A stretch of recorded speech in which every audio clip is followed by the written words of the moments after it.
So bienvenidos y bienvenidas a Radio Prensa Pobres. Welcome everybody to Poor News Network, Poor News Radio, KEXU. Yes, we are trying this beautiful thing called live stream. So please bear with us. I'm gonna pass it down to my sister Tiny. We are the poverty scholars. All the people you don't want to see, never want to be, look away from me. What you gonna do, arrest me? We're in your city. We are the poverty scholars, and we rock this jailhouse attire because me and my po mama did jail time just trying to stay alive in this holler. Welcome to KEXU 96.1 Poor Magazine, revolutionary Poor People's Radio. We on the dial with you on YouTube, listeners and viewers. How you doing? Let me pass it to my ecstasy welfare queen. I am Ecstasy, Welfare Queen on the scene, and you are in our house now, and we bid you welcome. Welcome to our first live stream community newsroom in Deep East Oakland. We see land. So again, I also want to welcome everybody. This is also La Sala Comunitaria, community newsroom, where we basically share what's happening in the community, you know, from just activism to organizing. Also a little bit of what Poor Magazine for all the people out there who might be not know what Poor Magazine is and what is it about. So Poor Magazine is a poor people-led, indigenous people-led media organization that we focus on media.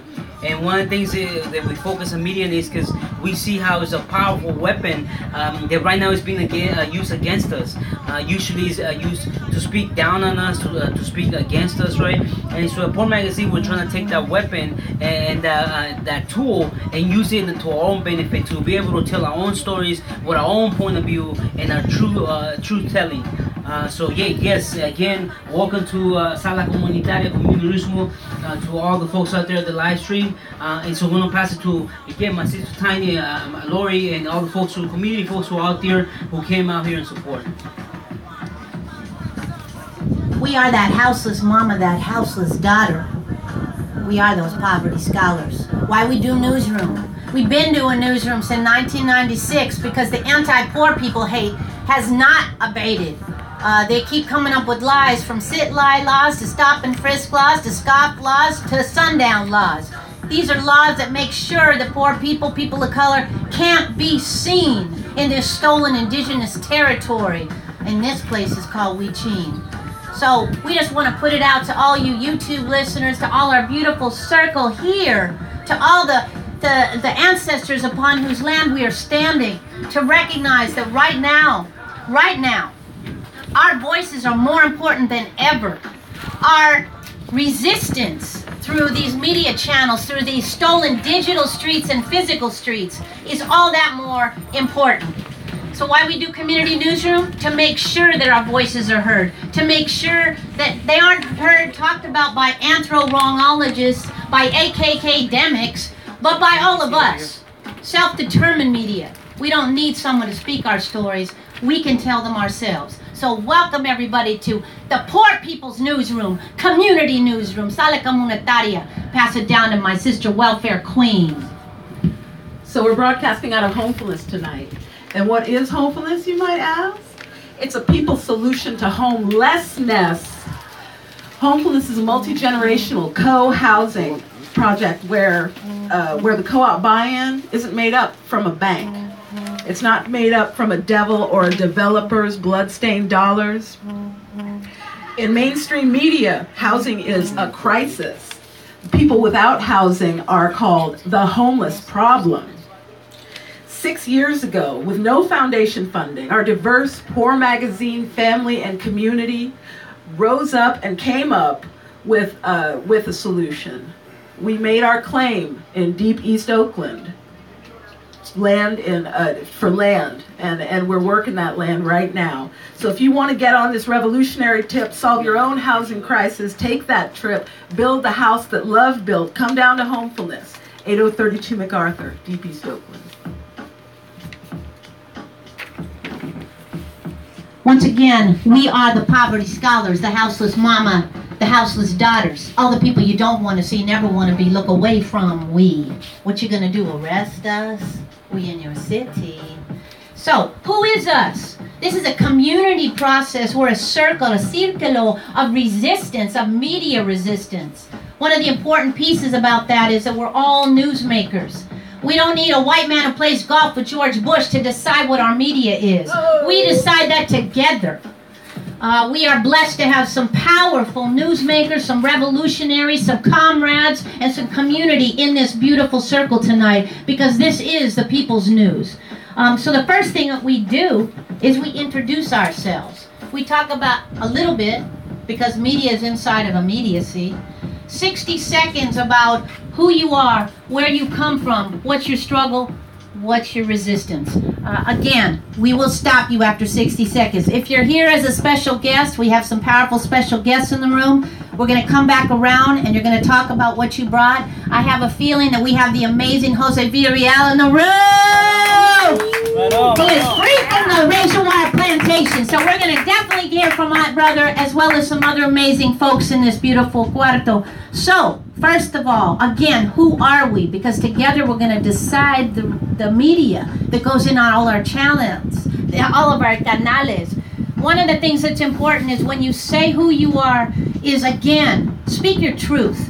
We don't need front end because we are this resistance. So get away that shame that they put on us in American stolen streets about poverty. It doesn't matter where you come from, if it's the cardboard motels like Mama D used to say, or if it's the SRO where we holding on by a thread.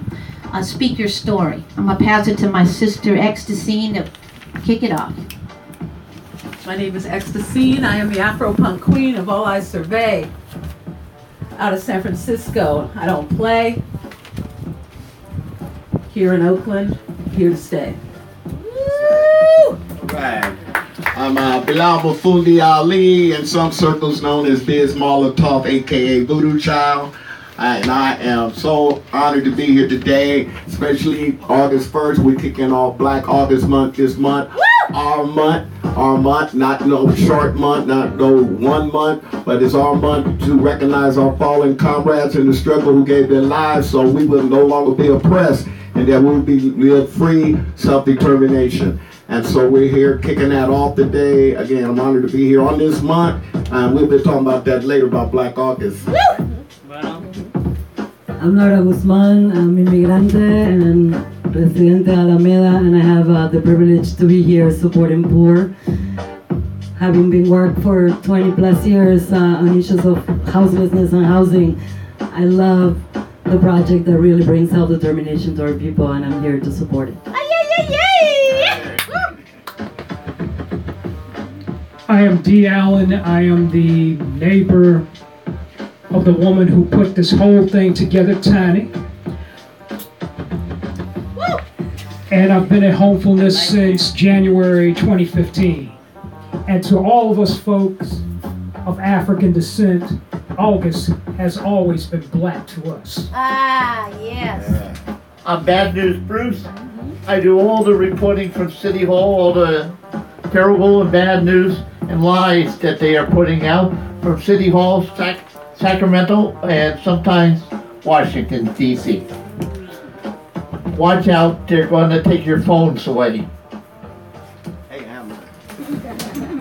Hello, hello, I'm Psychological Sasha, nephew of Leroy Moore, and right now I'm representing the Youth Poverty Scholars! Yeah! Youth Scholars! Scholars! Good afternoon, I'm Jason. This is my first time here and I'm here to learn and love. Alright. Hello, Jason. Excuse me, my name is Leo Stegman, and that's about it. I'm Nate. Hi, my name is Roberta Ambris, and we came from San Jose, and I'm here to support Jose with Aslan Press. Woo, woo, woo. Jose Villarreal, my primo. We're just here for to help empower our people, and you know, I learned a lot from my older primo right here, and I'm here to support him and just get some knowledge, man. That's it. Bienvenidos a Homefulness. Like I go by the name of Mundial Silencio. Yeah, it's also just a privilege to be among badass, you know, revolutionary artists, community folks who are doing and putting down the work, you know, to wake up our communities. I'm a migrant from Michoacan, Mexico. My family migrated from Michoacan when I was about 6 years old, and so I've been here since in Oakland. You know, I grew up right here in East Oakland. You know, I always want to say that maybe we come from poverty, maybe we come from struggle, but that we come from rich culture and from powerful people. So definitely, you know, and just also an honor to have Jose right here. You know, some of his artwork is right here hanging on the walls of you know. Yeah, I believe that walls can talk. You know, so definitely we put up all the revolutionary art that we get, man. And so just happy again, really happy and humble to be among so much badass artists, revolutionary, and community activists. Incarcerated for crimes of poverty, that's being homeless, poor, and on welfare in this capitalist society, currently at risk of falling back in those cracks, but on this earth to save the world through the word and the process, maybe me and mine's. I want to speak my 60 seconds for my Mama D, Afro-Boricua, ghetto scholar, OG, for without whom there would be no me. My melanin challenged self, being the daughter of a colonizer who is part of the stolen lies of the discovery of this beautiful indigenous territory called Turtle Island. So I walk with both of those pieces of me. I walk in that white side, trying to bring liberation, as well as always carrying my mama, who with me ended up in the cardboard motels for most of our life. So I'm shout out to all the folks watching us who are currently struggling to stay in their house, not out of their house, or whatever that roof might be, whose lives are criminalized for the sole act of being homeless in this stolen land that isn't really public, and it's very race and class dependent on who you are, what you are, and who you look like, who you may be. I want to bring up Mama D again, because radio was something that, and resistance media was something that kept her alive. She was an artist, she was a performer, and she was internally silenced and broken by the many ways that this society breaks poor single mamas, poor people of color, and folks trying to just get by. So we are at this crux, this crossroads. We're launching KEXU, that's KSU, the crossroads, following the Yoruba tradition of the Orisha Alewashu. I say that to say that the only way we poor people, we displaced, we incarcerated, we criminalized, and we always resisting folks would even be able to do this liberation media is with a very clear and careful listening to our ancestors all the time. First, our Ohlone Lashan ancestors upon whose lands we're sitting, and the ancestors who we are all from. Black, brown, poor, migrante, false bordered, and all of the other ways in which poor people across Mother Earth are continually criminalized. So, Ashe Mama D, and for those of you out there, we're poor people. Poor Magazine is in fact post. If you can kick down a little bit of money, we appreciate it. Oh yeah. All right, this is Ecstasy. We're Poor News Network, PNN on YouTube, Radio at the Crossroads, Ashe Aisha Alegba 96.1 KEXU on your FM dial. This People's Revolutionary Radio Project hits the airwaves in September. Hits the airwaves live September 2017. We have no foundation funding. To stay free and self-sufficient, we're selling ad sponsorships on a sliding scale. We start at around $35 and we go up to the sky's the limit, because as poor people, we are po. Okay, and we need to facilitate that community reparations. All right. You can get a spot, you can get a mention, you can get a print story, you can get a print ad in our newspaper, Decolonize Academy, that our youth put out. You can get a story, a feature story on Poor News Network on the website. Whatever you like, baby. Just come on down. Okay, so we're going to kick this off. without further ado, because we got some powerful media producers, media makers in the room, and again, this is the People's Newsroom, so we decide things together. Again, to all you folks out there listening, watching, we need you and we support you. All of our voices rely on you to read us, listen us, watch us, and consume us. So thank you. Thank you very much. We're together in this liberation movement. First of all, just the process so people understand. What happens is our special guest, we're going to start with the amazing Jose, we've had the blessing to work with, they're going to talk a little bit about, you know, your work, where you at, what you struggled with, like 5 to 7 minutes, and then we're going to open it up to questions from the circle, and it's about 5 to 7 questions, and then we as a circle decide if it's a Poor Magazine story. All y'all watching out there, what is a Poor Magazine story? It's a story that affects poor people, indigenous people, people's crossing false borders, our art, our story, our resistance, incarceration, criminalization, houselessness, all of the ways in which we are continually struggling, but we're also resisting. We can fight for the crumbs, and we can also manifest the actual change. And that's what Homefulness, and that's what this circle is. So we do it, take a vote, and if people are feeling it, if there's some kind of editorial change, you're the editorial board. Get used to it, folks.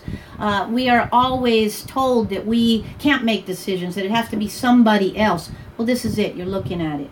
And eventually, too, y'all watching, you can vote. So you can put a little thing on there. If you aren't subscribed already to our YouTube channel, Poor News Network, go ahead and put your comments in. Vote whether you think it's a Poor Magazine story. Then the other thing is that we move on to the next person, and we're gonna. I think we have at least 3 stories here, and then some of our regular writers have contributions. But first, before we get into any of that, a couple seconds to my brother Muteado. As an indigenous people organization, one of the ways we hold each other without any involvement from the police, the politricksters, or the KKK courts is something we call rules of respect. We never engage with the people that test, arrest, and incarcerate us. And so that starts with us being humble and with us respecting each other. Muteado, drop those rules of respect. I don't remember, but I'm glad Tiny has a list right here. So yeah, again, I think we all know it's one mic. You know, just please don't talk over anybody, just to keep stuff clear, and also for the live stream, no aggressive behavior, you know, whatever it is, sometimes, you know, take a little walk, you know, just in front of whatever you got to do. Also, in a couple of minutes, our young scholars, you know, we're multi-generational, so we actually have kids here on site in the front, so we always ask, you know, no guns or knives. Also, you know, just being sober and present, and hell yeah, hands up for comments. If you have a comment when comments are open, raise your hand, and one of us will call on you. Okay. So we're gonna start. I just want to introduce our first guest with a lot of love and pain and beauty and respect in my heart. This brother, if people can check, if the camera can go over to poormagazine.org. We have a project called Notes from the Inside, and inside is the inside of those razor wire plantation walls that this system makes money off the back of poor people by confining us, by incarcerating every poor person they get. We were sent a letter, not just a letter, but this beautiful package of art, of poetry, poesía, arte, and palabras, words that jumped off the page, to the point that my son and some of the youth scholars are here, said, "Mama, please let me respond to Jose, because this stuff is so beautiful, and we just need to make sure it gets out." And we respond to all our folks, but because Poor Magazine is Poe, we don't have a staff. It's just all of us who are also holding down 3 jobs, struggling with our babies, and so we don't have an admin staff. So getting back to folks on the other side is hard. But every time Jose would send us a package, it would be full of some beautiful work. And so I just want to, first of all, give gratitude and love to ancestors, to all your beautiful familia for being here. And if we could just give you some love, give them a round of applause as you're here. And I just have to give you a hug too, bro, but let me turn this over. This is real. Oh, man. Okay, maybe you should try to comment. Thank you. Thank you. Thank you so Thank much. you. All right. Let's Comments pass are the live. mic. Well, You guys thank can you log all in for if you got a being phone, here. too. We're live. Jose Villarreal, you know, as she said, I was, you know, I'm basically a torture survivor. You know, I was held a decade up in Pelican Bay SHU, which is California's torture center, and I was held there in solitary confinement. So while I was there, luckily I met folks, you know, good folks who helped me, guided me, taught me, trained me, fed me, nourished me, and it resulted in me understanding my own social reality and the social reality of those around me. You know, as a Chicano prisoner, most 80% of the people being held in Pelican Bay SHU while I was there were Chicano prisoners. So that's something that is never talked about. It's not talked about in the main capitalist media, but it's not talked about in any other media as well, not that much, not as much as it's supposed to be. So that's something that I always address and try to bring to light and to bring awareness to. And so that's where I came from. But, you know, at the same time, I developed my love for writing, my love for art. And so the whole time I was there, you know, and to go back to why I was there, is the state basically labeled me falsely as a gang member, a prison gang member. But this is something that they do to all oppressed people who struggle for their people, who organize and mobilize their fellow prisoners. They're falsely labeled as a prison gang member. And if you look to any colonized society, the colonizer always imprisons the colonized people. They always torture the colonized people. They always murder the colonized people. This is what they've been doing for hundreds of years. So it wasn't a surprise to me. I understood what I was going through, why I was going through it, and I set about educating my fellow prisoners on why we're in the situation we're in. And of course that led to more repression, but as a very wise man once said, where you find much repression, you find much resistance. So that's something that that I seen manifest myself. And so one of the things that I did while I was there, like Comrade Tiny said, is I would send them writings and artwork. And one of the things I've seen is it's very hard to get your work published from within the prison plantation. So I was lucky to link up with POOR Magazine. And another thing that I saw was there's a void, deep void in the Chicano press, because there's not any real outlets or resources that Chicano prisoners are able to access that will allow our voices to be out there. I did come across POOR Magazine, who supported me all the way. Other local publishers like San Francisco Bay View, strong supporters of prisoners of all nationalities. But the bottom line is the Chicano press was lacking. So what I did was set out to come out here, and I said if I would make it alive out of that torture center, I would set out to create and rebuild the Chicano press, and that's what I'm doing with Aslan Press. So one of the things I'm doing is I created Aslan Press in order to give voice to prison writers and prison authors. And one of the things that I'm doing is we're publishing our first book. The first book is titled Aslan Realism, Chicano Revolutionary Art from Pelican Bay SHU. And it's a collection of my artwork. This is a sample book, but the books are arriving in the next couple of weeks. I'm proud of that. And so what I want to do is provide a platform for prisoners who are in there writing revolutionary works, drawing, so that they have somewhere, and to try to help lift the burden off of POOR Press and other publications and to try to help and assist in the struggles taking place within prisons and the prison movement that is doing the same thing we are doing out here, only behind the razor wire. So I'm trying to assist them to assist us, and this is what Aslam Press is gonna be doing. And so I thank you all for allowing me to come here today and to speak about it and to share some love with you all and to finally meet you all after so long. And I thank you for all your support while I was in there, in that torture center. Thank you. All right. So, do people have questions or comments for Jose? Yes, let me pass it to the mic.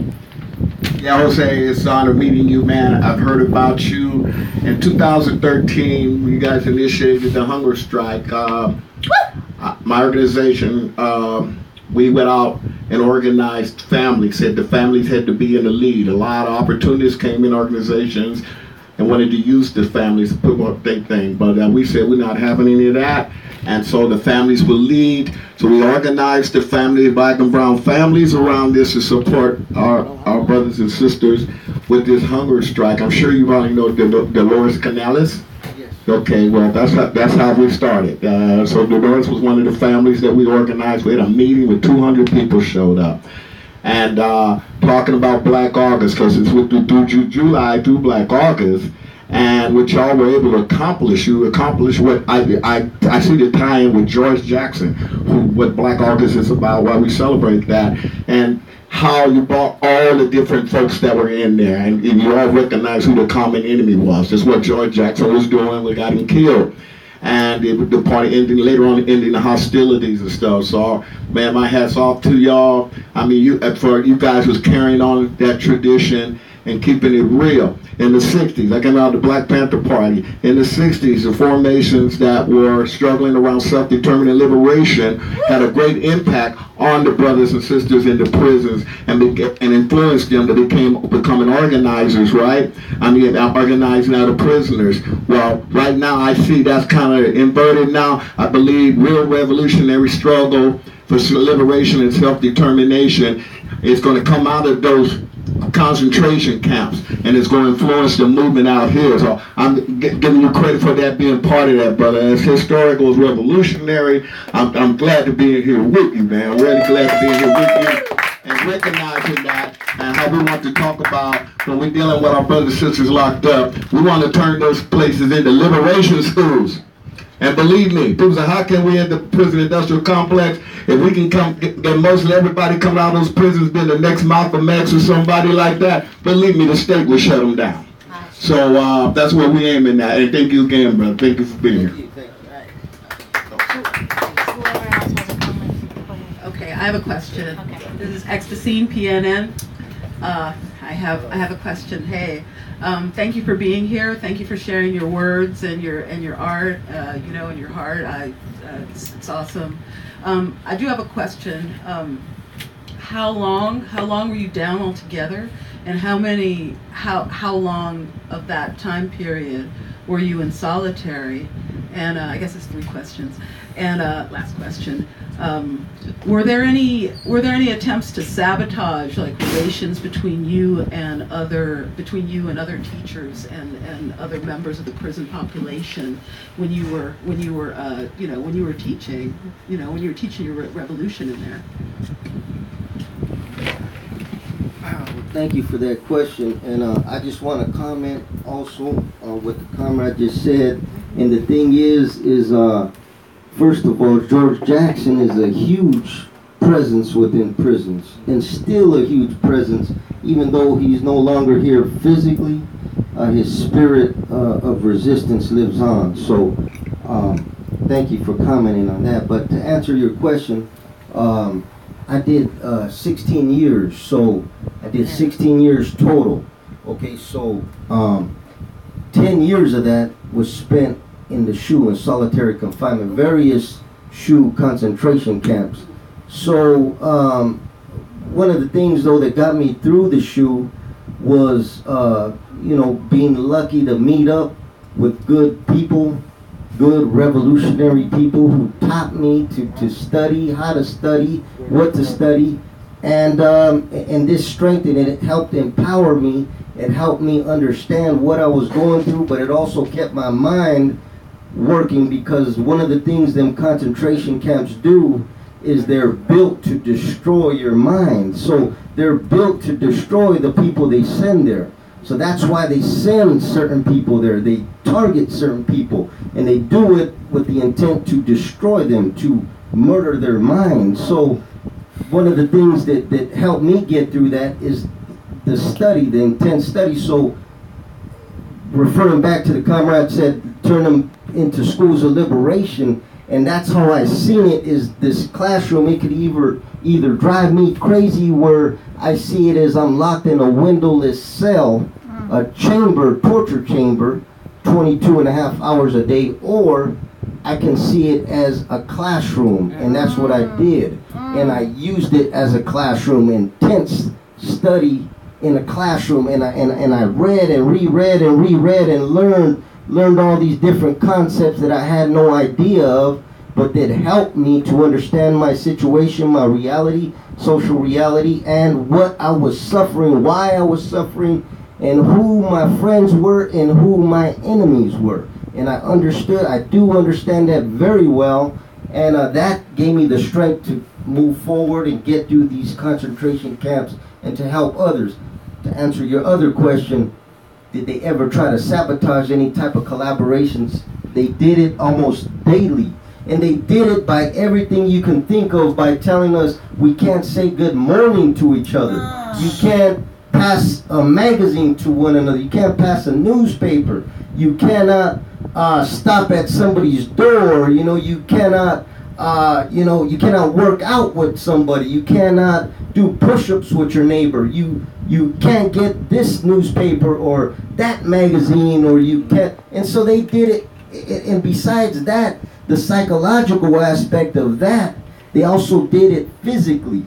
Well, what they did was, and they did this to me on a couple occasions, they would crack my door open with some white supremacist or some other reactionary in order to get somebody to take the wind of the other. So they do this, all that they've done it to me. Couple of times they've done that to me. So you know, and at that point you just have to defend yourself, but you know what's going on, what's taking. That's another thing. If I wasn't conscious, I would think it was an accident and this prisoner is my enemy. But because I was conscious, I understood what was occurring, and I understood that this prisoner is in the same situation as me, and I understood that the pig was the enemy causing all of this, and they've been doing it for hundreds of years. And I understood this. And so, because I understood this and understood the pig terror that we were all suffering under, I suffered more repression. I suffered my own children couldn't even write to me, and they would say it was gang related. I mean, they just did so much. They would bring my mail to my door and show me. So all of these things that they did was an attempt to sabotage our collaboration in their attempt to break any type of unity. But as we seen with the hunger strike, we weren't listening to that. We went beyond their little sabotage attempts, and we came together, and that was a beautiful act of love. It was so much love. It was more love than I seen on the streets, because there you had 30,000 people who've been trying to kill each other for decades, and now they're sitting there putting their lives on the line, starving themselves in order to help one another. Not just to help themselves, but to help one another and to help our children and our family, because our children are the ones that the pig and the state are putting in themselves after we leave themselves and after we die. So we understood this process, this chain that kept occurring, this chain of oppression, and that's why we came together, to stop the torture for future generations. So this is why we did it. And no matter what they attempted to do, and they keep attempting, we know they've been attempting some horrible things, and we seen it, we heard about it, we read it, And we just got to keep pushing forward and understand that the pig is always going to do it. They've been doing it. They will continue to do that. And we just have to push forward and be stronger than the pig. Be stronger than the state. Because the state is controlling the pig. It's not the pig. It's the state. That's right. And so nothing's going to change until we change the state. We transform the state. Because the pig is just a pawn of the state. That's right. Right on. Right on.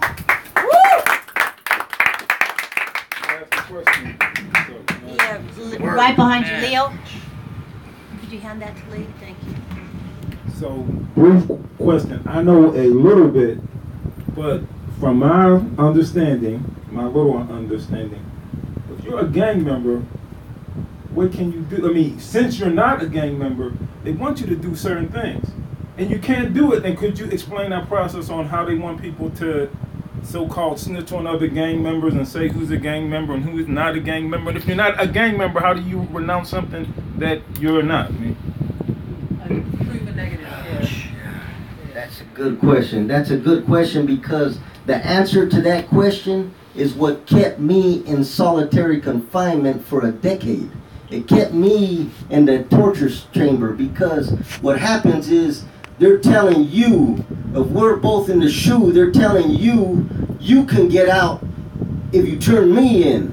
So if I'm not doing something wrong, once you're tortured long enough, you might make something up on me just to save your own skin, to save your mind, because your mind starts to crumble. And so people will use others as scapegoats and use others in order to save their own hide. And that's what's been happening for decades, where people will make stuff up. You know, they will make stuff up in order to save themselves, to stop the torture. The torture is so bad. You know, we have U.S. soldiers in other countries held in solitary confinement for 2-3 days, and America wants to cry about it. They want to cry about it, but the problem is they want to put our family members and our people in solitary for decades, and nobody says nothing. And they don't cry, they don't say nothing, and it's okay to do that because their job is to exterminate us. They don't want us here. Anybody who resists them, they want to exterminate us. That's what they're trying to do. So the thing is, yeah, so that's how they get people to tell on people and to make stuff up in order to save themselves so they don't be tortured. They did it to me. I had somebody make something up saying I passed them a kite and I told him to do this wrong and do that wrong. I don't even know who the guy is.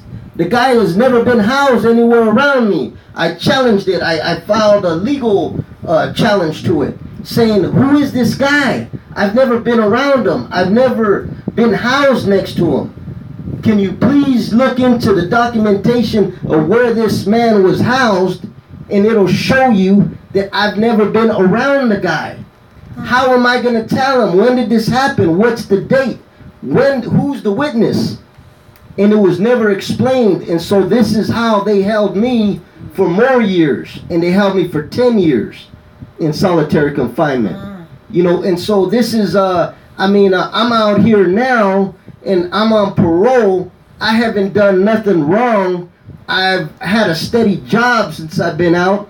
I haven't turned in no dirty tests, no drugs or alcohol, and yet I'm out here 4 or 5 months. They call me in the office and they put this thing on me. It's a GPS tracking device. So they put this on me last month for nothing. What did I do? Did I get a write-up? Did I commit a crime? Did I turn in a dirty test? Did I stop working and I'm coming up missing? I did nothing. And yet they put this GPS tracker to know exactly where I'm at all times. And so the repression has not stopped. Even though I came out of the shoe, I'm in a bigger shoe. Because now they got this. They're no longer looking at me through a camera every time I come out my cell. Now they're looking at me on the GPS tracker everywhere I go. They know where to send the drone. They know where to send the drone and the helicopter. But this is when we seen the helicopter on top of us as we came through the freeway. But So I understand what they do, how they do it. I understand it very well. I've been dealing with it for a long time. So I understand it deeply. It's not going to bother me. It's not going to prevent me from doing what I'm doing, what I know to be just. It's not going to stop me from serving the people. I'm going to continue to do that. That's what's up. And I'm going to continue to teach the people. And I'm going to continue to be a good influence, positive, and help guide the people to free themselves and free their minds. That's right. And so this GPS thing is doing nothing. It's not going to prevent nothing. I'm still here with my comrades. I'm still here showing love and receiving love. And I'm going to continue to do that. That stops nothing. And so just like when I was in the SHU and I had the camera watching me everywhere I went, and I still did my work. I still did my writings. I still did my artwork, just like I did right here in this book. And I came out here with the GPS, and I'm still doing the book. It stops nothing. That's and right. I'm still going to rebuild the Chicano press and help the people to struggle against solitary confinement and mass incarceration and national oppression and white supremacy. Ashe. Woo! That's what's up. That's deep, man. Woo! Woo! I just want to say, the crime of telling the truth. That's what you did, bruh. The crime of telling the truth. I also want to remind us all that we are tuning in to PNN-KEXU, Poor People's Revolutionary Radio and TV, to all you YouTube followers, to all the folks listening, watching. This is liberation right here. Liberation Nation. We don't need a poverty pimp or an institution. This is a poor people-led revolution. Can I get a witness? And we are blessed to have the amazing, powerful maestro, the beautiful artista, Jose Villarreal in the room, free from the razor wire plantation, but as he clearly says, the other razor wire plantation outside, we still all up in that. And one of the things, we just came from a penal abolition conference, and we just bumped some of that knowledge, because let's be real, we all being trapped. But to all you COINTELHOs out there, guess what? Everything's up transparent. We don't got nothing to hide, so what?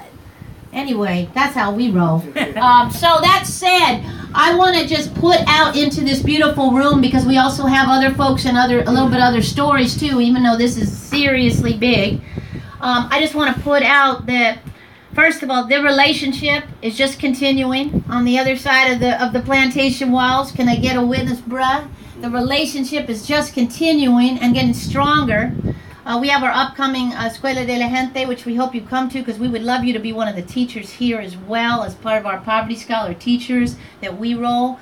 People School, by the way, that's where us poor people teach about the concepts of race and class oppression and repression. That's coming up September 9th and 10th, right here on liberated Ohlone Lashawn land. If folks want to know more about it, email poormag@gmail.com.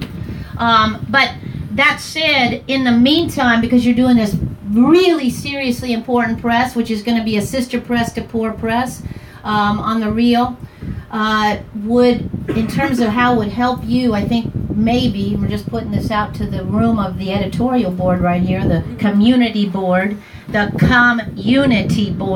a review of your upcoming book. Does that sound like a good thing? All right, and then again, the relationship will continue. Can I get a witness? A review of this powerful Aslan press? Yes, can I get a witness on that? Is that a Poor Magazine story? All right. And so we'll figure out, I don't know which one among us needs to write that review. I would like to ask the amazing and very humble D. Allen over there if he might be interested, because he's an amazing poet. Would you be willing or interested? Think about it. Maybe. Okay. We always call him the Black Clint Eastwood too, so he gives you a little bit, and then we roll with that. Our Uncle Motiago too. That's what's up. So we'll make it work no matter what. I want to tell listeners and viewers that Aslan Press is going to go live and available when? It'll be available September, yes. Okay, coming up. perfect. Perfect. So we'll do a review in Decolonize. If somebody has the Decolonize rolling around there, it's our all nation, all generation paper. We had the amazing work of Jose Villarreal in that paper, as well as in POORmagazine.org if people want to check out his work. But there's some of it is right in there on one of the pages that I had going around. And while that's being shown, oh yeah, it's on the back of that one. There you go. So this is just an example of the powerful artwork. And he did that for us special, and that we all cried when we got that day. I just want you to know, like really. And the youth were like, "What? Where can we put his work?" And I was like, "Let's do a full page." And they're like, "Yeah!" So that became the full page, and it's also the back page of another issue of Decolonize. Yeah, so right there. Yeah, the original. We definitely there's our original. It even lasted our gentrification out of Gentrification City. We didn't lose your artwork. And then that said, also we'll do it on Poor Magazine and also our KPFA radio show too. So we'll continue the love. I also know that Comrade Bilal is here and he wants to talk, share some knowledge about BlackAugust. Am I right? What other folks have fresh news in the room? We got Bruce, and maybe it's just Leo. Okay, so it's Leo and Bruce, and of course Sasha. Let's start with Sasha because he's representing Youth Poverty Scholars Radio, and they're about to actually release a really powerful issue of Decolonize. So yeah, take it away. All right, so me and the other Youth Poverty Scholars went. Tiny kind of gave us a challenge. Go down to our local corner store across the street, Alice Shuja's market, and to get 2 foods, 2 healthy, and 2 that we thought were not healthy. And and we were going to do a report, or do a report on what's in them, how that can affect your body, like diabetes, heart disease, cancer. And so my group, we got Lunchables for the unhealthy, and we also got Tampico. Wait, those aren't that. And for the healthy, we got onions and black beans. And so what we found out that was a really eye-opener was that the onion that we found was a GMO and is not very healthy for you.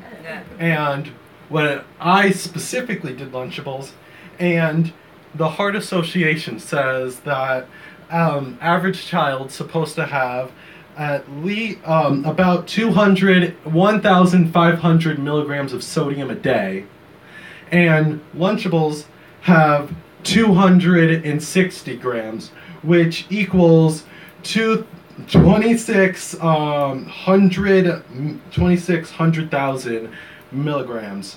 So that is really bad for your body. And what sodium does, which also really affects the body, is it goes into your bloodstream and takes water from outside into your blood vessels, which in turn gives you higher blood pressure altogether. And our other group, their overall idea was that it's not really easy to find something that's actually very healthy to get. You have to go on a bus, go to other places, markets. They don't make it easy for people, for poverty scholars, people like us, who want to eat right. And so it was a real eye-opener to figure out what was in everything and how much what was in the foods that we eat every day.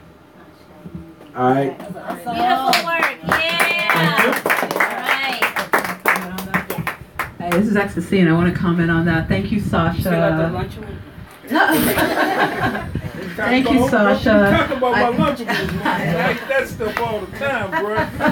I always felt really... My Lunchable, Brett. Oh, settle down, kids. You're both pretty.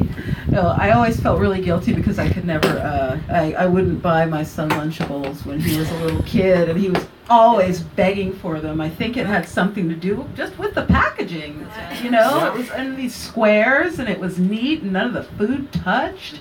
You know, right? One of the other things that I always felt guilty about was, you know, was sometimes grocery shopping at Walgreens.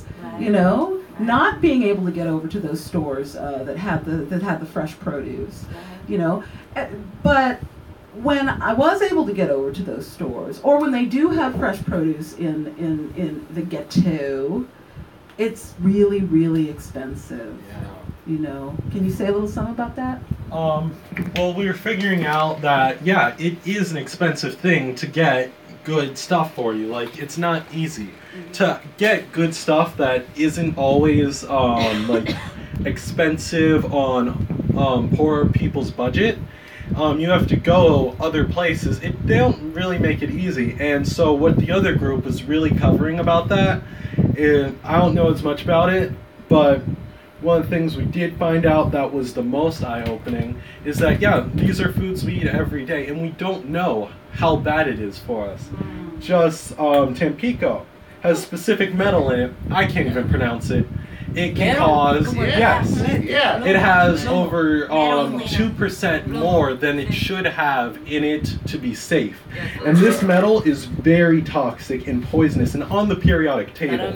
Most things on the periodic table you do not want to consume. This can also lead to lung cancer, heart disease, and a whole bunch of other stuff. Also has a list of stuff I can't pronounce, which would take up multiple pages. Thank you. That's beautiful. Yeah, and so what we thought was actually healthy, we figured out a lot of this stuff wasn't really healthy. The only really healthy thing that I found overall were the beans, black beans, that in my group. And that, I think, if you got it from a different place, you could have gotten better beans in the first place. Right on. Uncle Bruce behind you has some. All right. Okay. Did you guys check out that you can also get dehydration from salt and then get a heart attack a week later? That happened to me. That's real. Yeah. Yeah. Because your body thinks, oh, there's no water in here. Drink some more water. Then your heart gets filled up with water. You call 911. And you get the idiot on the, of course I live on $800 a month, I get this idiot attendant that said I was a whip, that's why I was going to the hospital. I scared him. They almost took me to the 7th floor, I'll put it that way. And if people don't know what the 7th floor is, that's where they put our neurodivergent folks, whether we like it or not. Thank you, Bruce. Can we give a big round of applause to the youth scholars? As adults, we don't really make a decision. They decide among themselves whether or not it's a story. So we just actually kind of give them ideas. So I want to be sure that we give love and support because they are leading the project.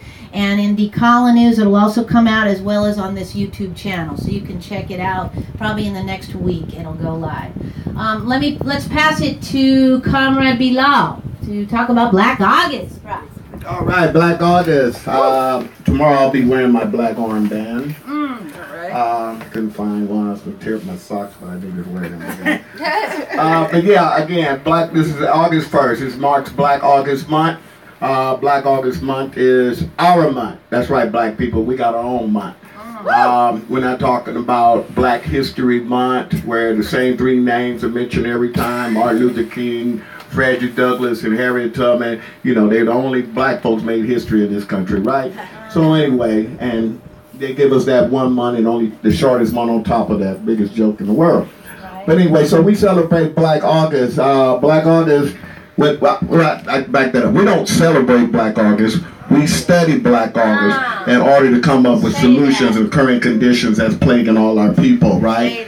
So when you talk about BlackAugust, the backstory of BlackAugust is you got to talk about George and Jonathan Jackson. Because this is how BlackAugust was born, recognizing those fallen comrades and the contributions they made for our liberation and self-determination. We know George Jackson, blood in my eye, Soledad brother, the ordeals he went through. He went in as a basically committing a social crime, a lumpen proletariat, and while he was there, he discovered Marx and Mao Zedong and Lenin, Che Guevara, and Fidel Castro, Malcolm X, and this transformed George Jackson. As the brother said earlier, so as they said earlier, he used that confinement as a school. I did 4 years, Folsom, Wasco, and California Men's College, San Luis Obispo, and the guards used to walk by my cell and say, man, it's a trip. You're always reading. You're always reading. You're always studying. It's not like you in prison. I goes, I'm not. I'm at Cal State Folsom. Okay? And I'm going to use this as a study. Yeah, just like Malcolm X. But I was already conscious when I went in there, but I was using that time to help me relate to the brothers in there and to help educate them, which they would come to me for. So BlackAugust, going back with George Jackson and Jonathan Jackson, George started revolutionizing the prisoners in these concentration camps, black, white, and Chicano, indigenous people, and it scared the hell out of the system. And he was marked and framed up. His brother, 17-year-old Jonathan Jackson, a stone revolutionary, attempted to liberate his brother, but they made him, it was a mix-up at the Marin County Courthouse in Northern California, and he went in there with a coat full of weapons, and he went in there and he threw down in the court and says, liberation time. And he took several brothers. One is Rusham Mokindi, who is the longest held political prisoner right now in the United States.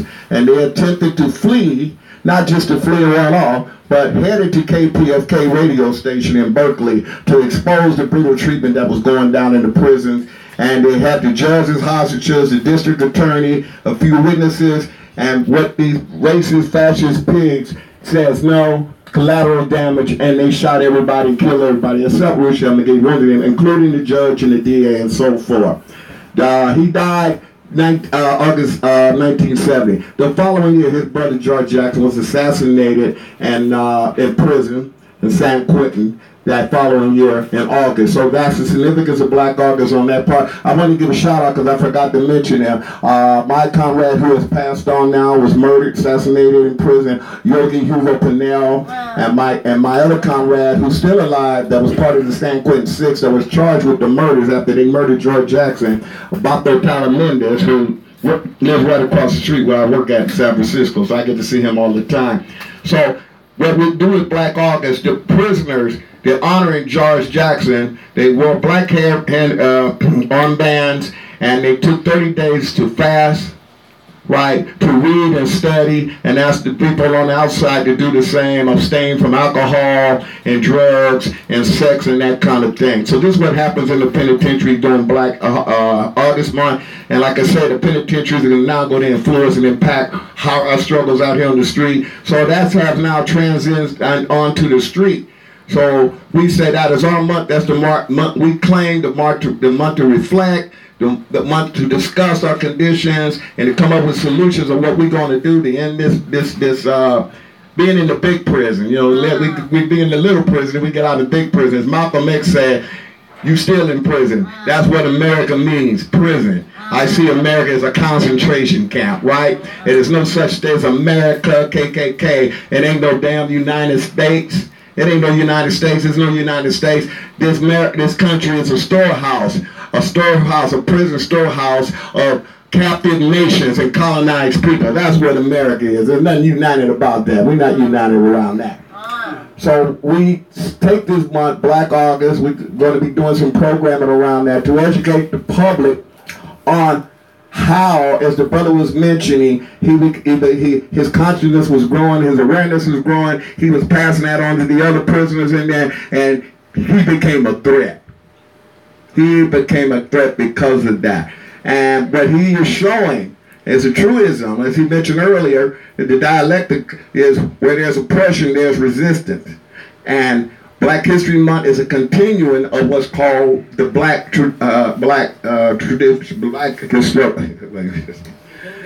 the Black Radical tradition, which I'm a part of. The Black Radical tradition means that our mission as oppressed people and colonized people is to constantly resist that oppression and resist the colonization, right? And also that hate capitalism and imperialism with the real.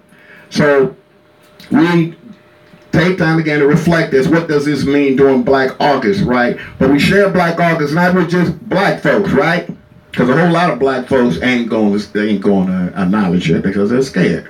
Right? You ain't gonna see a bumper. I'm talking about BlackAugust month and so forth. So, but we know we got brown brothers and sisters out there. We got indigenous sisters out, indigenous brothers and sisters out there, and poor people out there that recognize that. And it's not just black, but all the oppressed and colonized people come together to acknowledge that. So that's what we're gonna be doing this month. Again, BlackAugust. If you not knowing about BlackAugust, go get a book about BlackAugust. Don't Google it.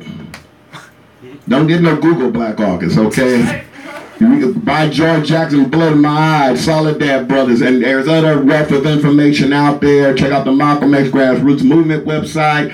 Mama Mayasa read a beautiful thing about it, Mamiya, and it means a lot to us. And it means mainly we renew the struggle, we renew the resistance. And we're resisting now with these broadcasts because, as Brother Mutiaro said earlier, they use this technology. They control the media, the people's media, by the way, because the airways belong to the people. And they control the people's media and use this technology against the people. And we understand anything that the people don't control, the oppressor will use as a weapon against us. Well, now we got the people's media, we controlling the people's media, and we're going to use the people's media as our weapon. Woo! Beautiful. Any comments for, yes? So as you were talking about how this is a big prison, you come out from the little prison into the bigger prison, that's what America means.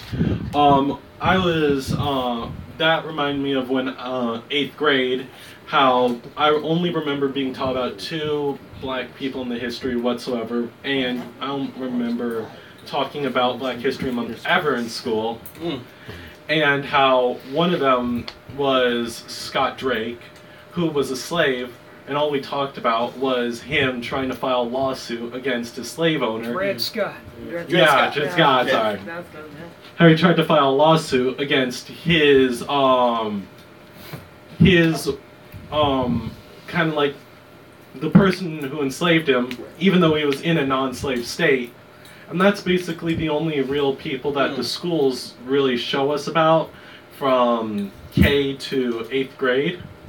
And I feel like they need to cover more about Black History Month, more about, like, just in general, because all I can remember are white people that died.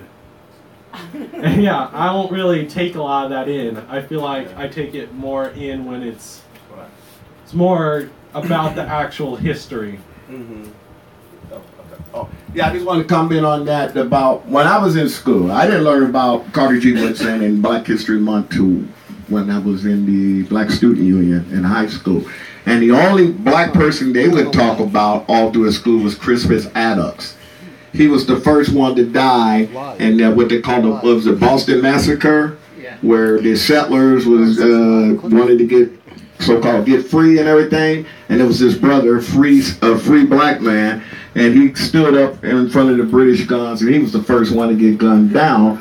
And so that's the only thing they would tell us. So I guess they thought that was supposed to make us feel good, and that was our role to stand up and defend the white man and that kind of thing. And a lot of us, you know, we was hip from those days. We said, man, that brother's a goddamn fool, you know. So anyway, but he was on the side of the revolutionaries. Even though that was, they call it the Revolutionary War, but it wasn't revolution because the war was based on where England and Spain were into slavery. The colonialists wanted to continue the institution of slavery. That's what it was. So that was a counter-revolution, actually. But yeah, coming up in school, they don't teach us that. So we have to demand that our schools, community control our schools, meaning demanded that our children are getting a real education. And one of our points in the Black Panther program. This is why I love Poor Academy, because this is what Poor Academy is doing. They're teaching our youth to critically think and come up with solutions how they're going to go back and stay in their communities and improve their communities. So yeah, I know we didn't have no history, right? Our history was slavery, but they didn't take slaves out of Africa. They took warriors out of Africa and made them into slaves. So we have to move on, but just because of time, I want to make sure that Leo and Bruce get their story. I want to ask Bilal, first of all, people don't know, when he was talking about Decolonize Academy, that's a liberation school modeled after the way the 10-point plan of the Black Panther Party. Our sister Auntie Frances is one of the teachers, Lori, Motiado, myself, and I know we possibly have a future teacher in the room. One of the things is that, folks, if you want to know more about Decolonize Academy, look it up. Decolonize Academy with 2 E's after our Mama D. And we're going to be starting September 5th, the next semester. But I want to ask, Uncle Bilal, as we all family, if you also are down to come and teach a unit in Black Herstory and History this coming year, would be honored. And also, are you going to do it? Yeah, okay. Put me out there. But you have a blast. I love with it. it. Yes. All right, but the other thing is, are you going to be writing a story on BlackAugust that we can look forward to? Yeah. Okay. Is that a Poor Magazine story? Yeah. Can I get a witness? Yes. Yeah. Okay. It's a wrap, bruh. You on blast? You got a plan. All right. Let's turn it over to Uncle Leo, a powerful poverty scholar. One of my comrade jailhouse lawyers outside of jail without a degree. Me and him and Marlon did something we call relap, because us poor folks know there ain't no attorneys for poor people, and certainly no tenant attorneys. And so we launched a project called RELAP, Revolutionary Legal Advocacy Project. We don't have no money though, so we couldn't keep it going. But again, if people want to kick down in that kick-down jar to Poor Magazine, which has now disappeared. Oh, here we go. Another PSA. If you can kick down some money to us Poe folks, Poor Magazine is in fact Poe, and you're listening live to KEXU 96.1 FM. That's Poor People Revolutionary Radio and TV on your YouTube dial. We do need your support. We have no philanthropy grants, we have no government pimp grants, and we have no fake-ass foundation grants. So please, think about kicking down. www.poormagazine.org. Click on Become a Revolutionary Donor. So with that said, I'm going to turn it over to my brother Leo, who's going to kick us with the story. Okay, so story. So one, does anybody, so there is something in the U.S. government, there's something called an entitlement. And entitlement means if you qualify, you get it. One of the entitlements that they give people in all throughout the actual country is if you are disabled, you get to ride the bus for a cheaper price than somebody who is able. So you go in the Bay Area, they give you one of these cars right here. Mine is all beat up because they give you some cheap ass shit. That's the shit that they give Negroes any goddamn way, and especially poor Negroes. So what happens is I lose my shit all of the time. That's part of my disability. I lose shit. So I've never had any problem.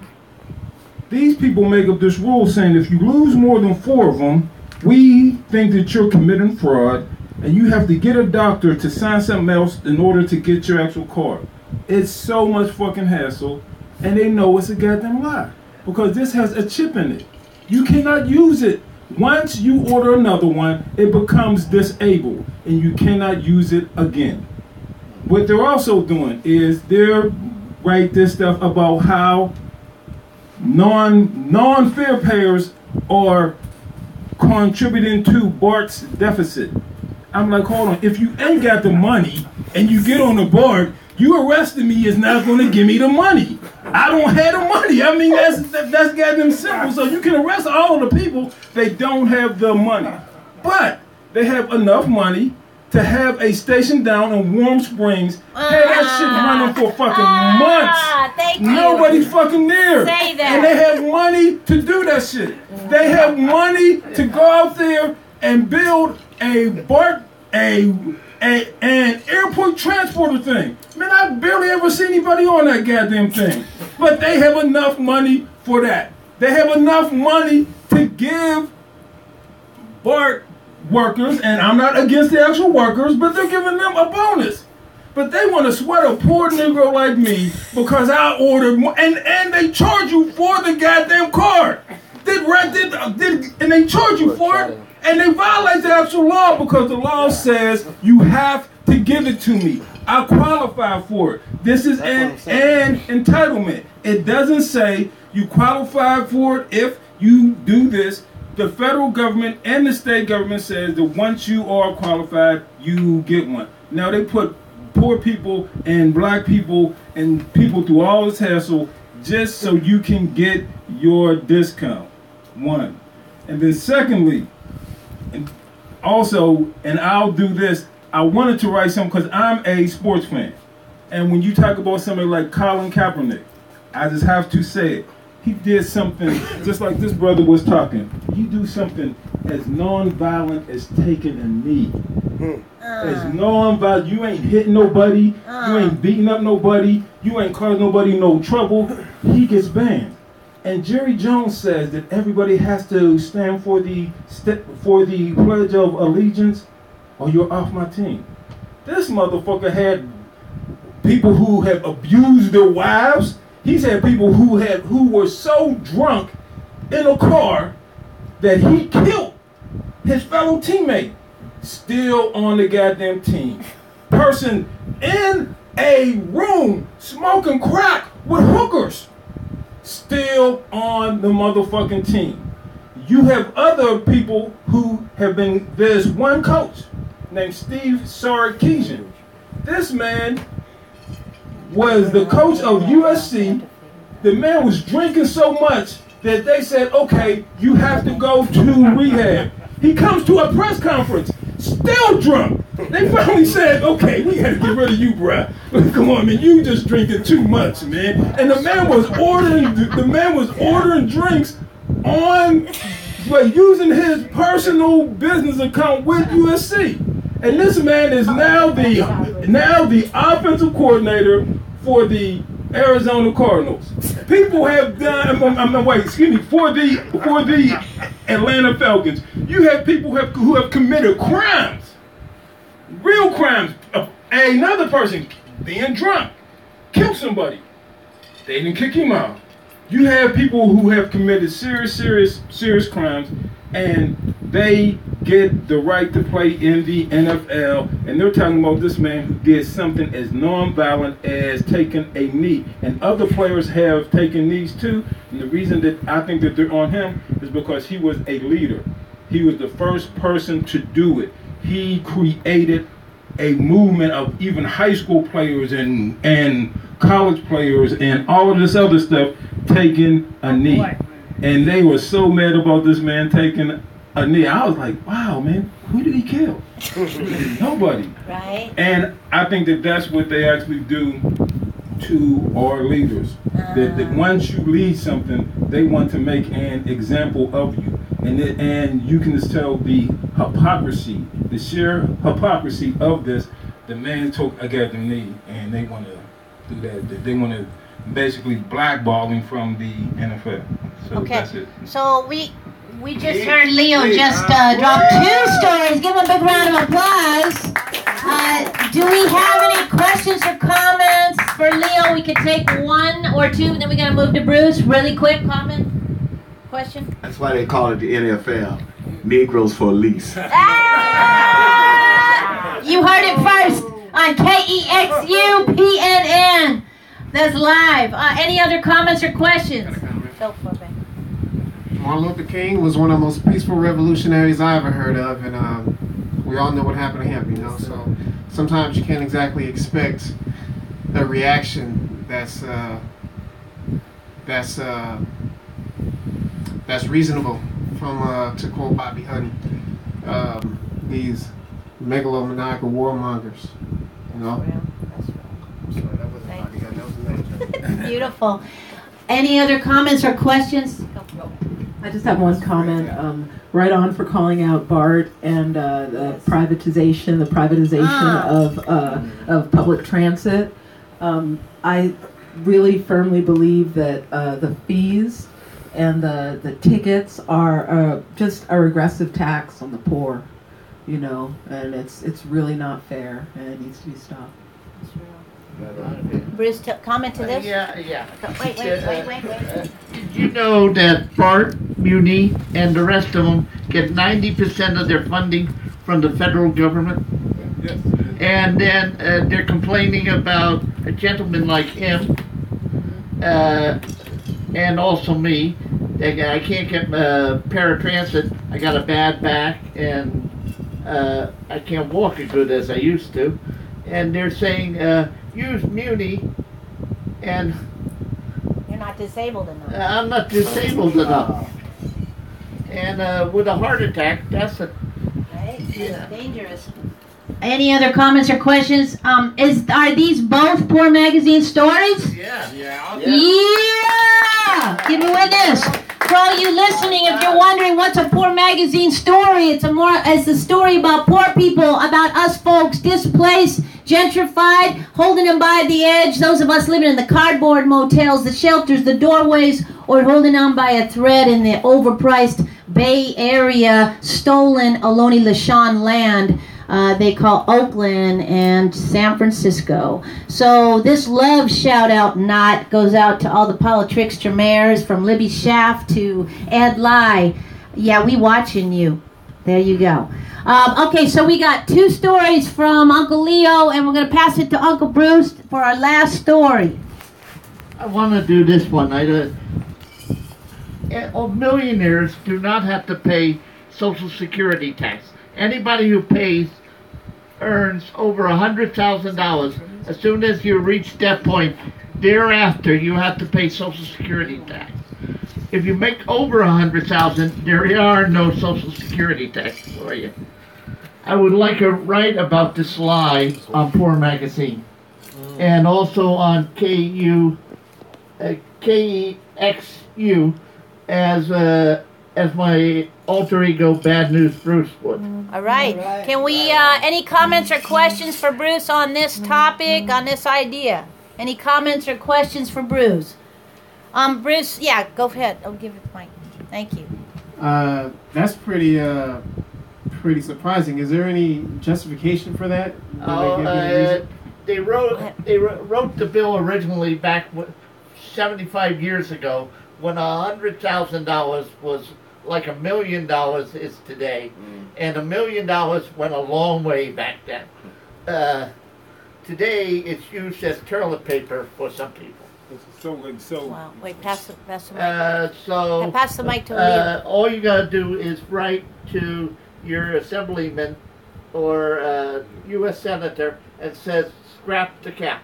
Okay, pass it off to Leo. So let me get this right. There's a cap on after you pay so much money, your income doesn't get taxed anymore. Yeah. Okay, and the cap is $100,000. $100,000. Okay, I just want to make sure I got it right. Just want to say what Bruce is saying is so important, because people who make money are not putting into the social security system.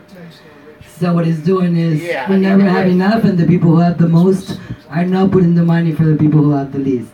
So I think it's a great story. Right on. Thank you. All right, can we give a round of applause to Bruce? It's a Poor Magazine story. It's a Poor Magazine story, everybody. Folks who don't know Bruce's work, again, he's an elder poverty disability scholar. You can check him out on poormagazine.org. As well, he has a lot of powerful work as well. Shout out to Leroy Moore, co-founder of the Poet Poets. And Crip Hop Nation, I know you're watching out there. And your nephew is in the room, so it's kind of like you're not here, but not here. But that said, check him out on Crip Hop Nation. There's a lot of other powerful members of Poor Magazine who aren't here. Shout out to Vivi T. Shout out to Queen Nandi. Shout out to so many of our other Poor Magazine folks who aren't in this particular circle. I want to just put out a few little plugs. The next issue of Decolor News which is all nations, all generations. The deadline is actually this week. The youth are putting it out. It's going to focus on the poisoning of our food. The food kills more than guns, but it's also going to look at the war on our bodies through these empire wars from Oakland to Yemen. So they did a beautiful, powerful study of the children in Yemen who are being killed by the empire called United Snakes, which we heard also from Bilal is just a lie, another stolen territory. The other thing too I want to put a shout out is there was a brother, because we're about underground economic strategies. Me and my mom survived on the streets selling whatever we had for as long as we needed to. There was a brother who met myself, Motiado, and Tibu out on the street, and his CD is called Jack and Yo Beats. You can get his work down on Broadway near 12th Street. And he's a powerful brother, and hopefully will be at next Newsroom. For folks watching and listening and want to come through, Newsroom's always on the first Tuesday of every month on the liberated Ohlone Lashan land that we Po folks call Homefulness. That's a poor people-led solution to homelessness. Because like we always say, we don't need a savior, a pimp, or an institution. We only need a poor people-led revolution. So we are going to close out for tonight. Last shout out is our next Stolen Land Hoarded Resources tour. That's where we share the medicine of redistribution with the wealth hoarders. It's going to be in Silicon Valley on the last Friday in September. We ask all y'all to join us as we share the medicine of redistribution with those folks who maybe need a little bit of consciousness as they continue to walk on this stolen territory. Give a shout out to Jose Villarreal, a powerful artist that we're blessed to have in our family, our familia. On the other side, Motiado Silencio poet, the youth poverty scholar, here with Sasha, Uncle Bruce, D.L., and the amazing poet Laura Guzman, Bilal Mafundi Ali, my sister Ecstasy from the Welfare Queens, Jumbug, what's up, and all the other beautiful folks who aren't in this room, and amazing Uncle Diallo who's on the camera, and also to let other folks know that we will be going live on your dial at 96.1 FM in September. Yeah, I did say on your dial. Shout out to Eastside Arts Alliance who we're collaborating with. So our signal is going to go all over the town. And so that's it for tonight. We're going to close with our prayer, but first we're not going to have the prayer public because this is public. This is a prayer for our ancestors. So let's give a big love for all the folks out there. We love you. Yeah. And we are out. Community Newsroom! And BlackAugust! I'm going to ask everybody to stand up. Stand up.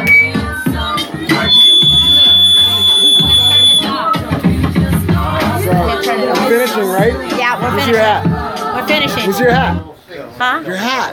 What's up with you? Dude, cap.